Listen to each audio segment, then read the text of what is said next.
Bom dia para você, seja bem-vindo, você e sua família aqui na Rede Vida. Nós começamos agora a Palavra do Cardeal, é o nosso encontro, o seu encontro com Dom Odilo Scherer, arcebispo de São Paulo, cardeal Dom Odilo. Bom dia, Dom Odilo. Bom dia, Padre Juarez. Bom domingo. Bom domingo para o senhor, Dom Odilo. Voltamos ao tempo comum. Hoje é o segundo domingo do tempo comum. Iniciamos o tempo comum. É verdade. Voltamos não, tô doido, é verdade, voltamos. Iniciamos o tempo comum. O senhor tem razão. Liturgia. O ano litúrgico começou com o Advento, Natal. Isso mesmo. E agora estamos indo para o tempo comum. Porque vivemos essa semana, já a primeira semana do tempo comum. Primeira semana do tempo comum, já essa semana que passou. Agora começamos. Por isso já começamos com o segundo domingo do tempo comum. Comum. O senhor tem razão, é verdade. Nós depois vamos interromper o tempo comum. Isso. Na Quaresma. Com a quarta-feira de cinzas, a gente interrompe o tempo comum e vai retomar depois de Pentecostes. Depois o senhor vai explicar isso, eu acho interessante isso. Olha aqui, o evangelho de hoje é João capítulo 1, versículos 35 a 42.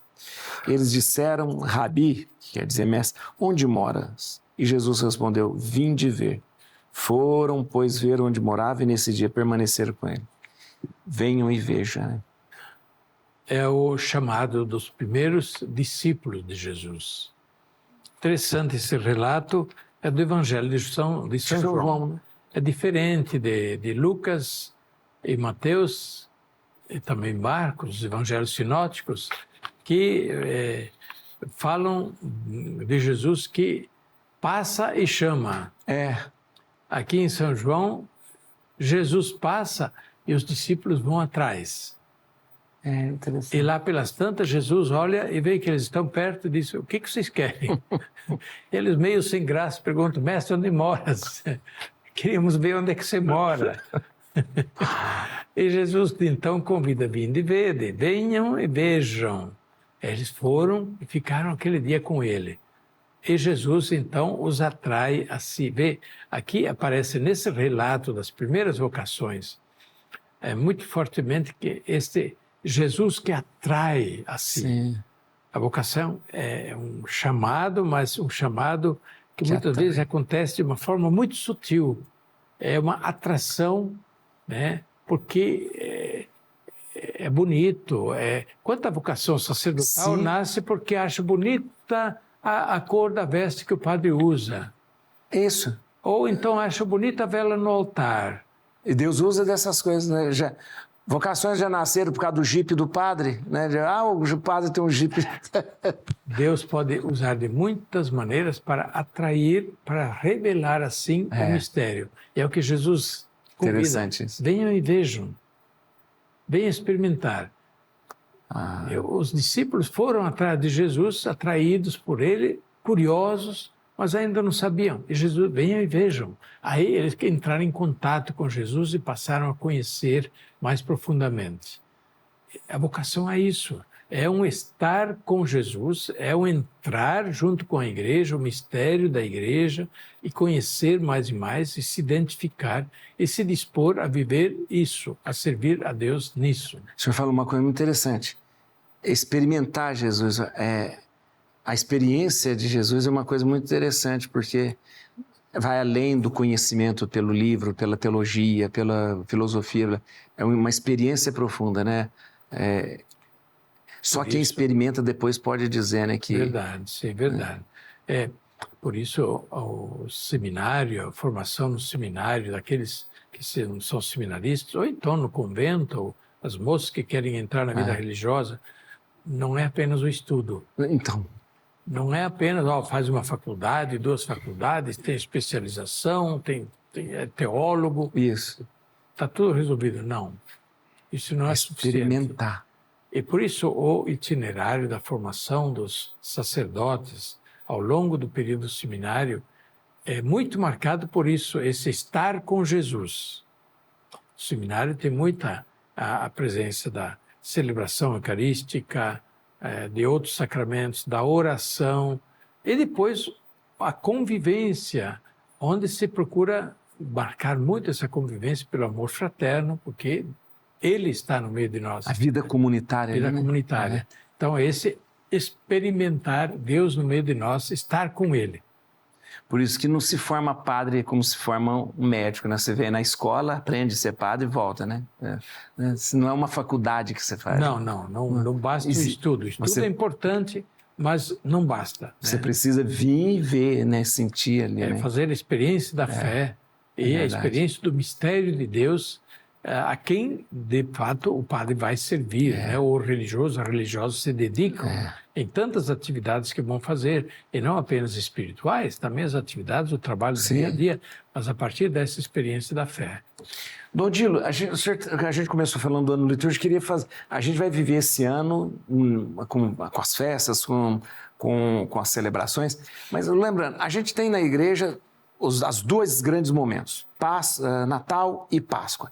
Natal antecedido pelo tempo do Advento, Páscoa antecedido pelo tempo da Quaresma.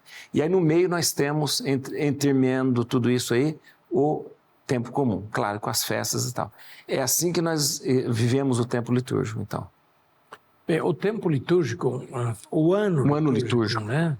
Ele é uma proposta de acompanhar um pouco a história da salvação e os mistérios de Deus, mistérios da nossa fé, ao longo das celebrações de um ano, onde, através do anúncio da palavra de Deus e também das celebrações dos mistérios de Deus, das festas de Jesus Cristo, da Santíssima Trindade e dos santos, né?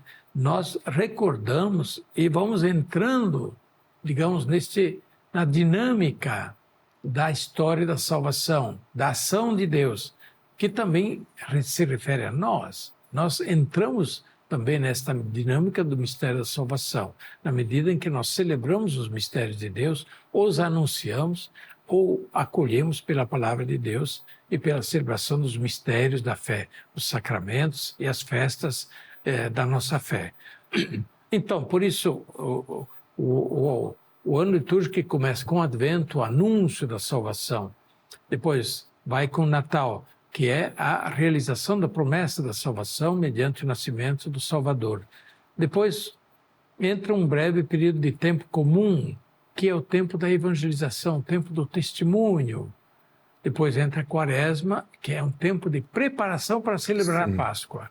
Quaresma não é um tempo isolado, ele está amarrado à Páscoa. É o tempo de preparação para a Páscoa.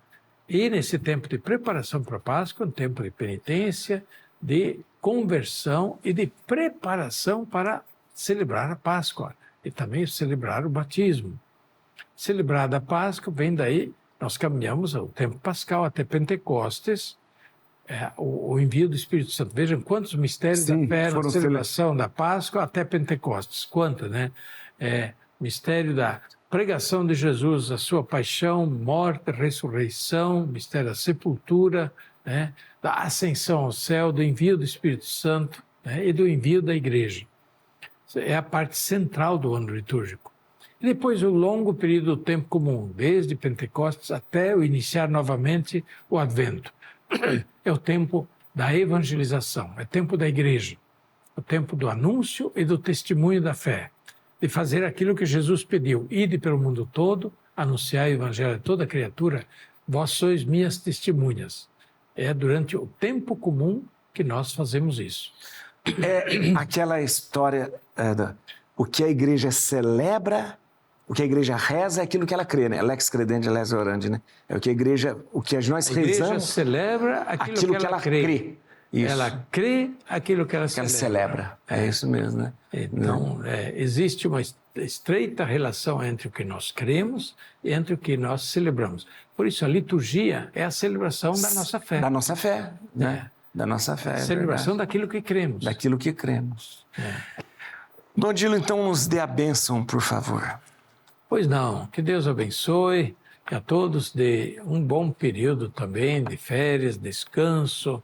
Enfim, é preciso recuperar um pouco as forças, energias para celebrar bem e também para o trabalho que temos pela frente, um longo ano de trabalhos, de muitos projetos que nós temos a realizar. A bênção de Deus Todo-Poderoso, Pai, Filho e Espírito Santo, desça sobre vós e permaneça para sempre. Amém.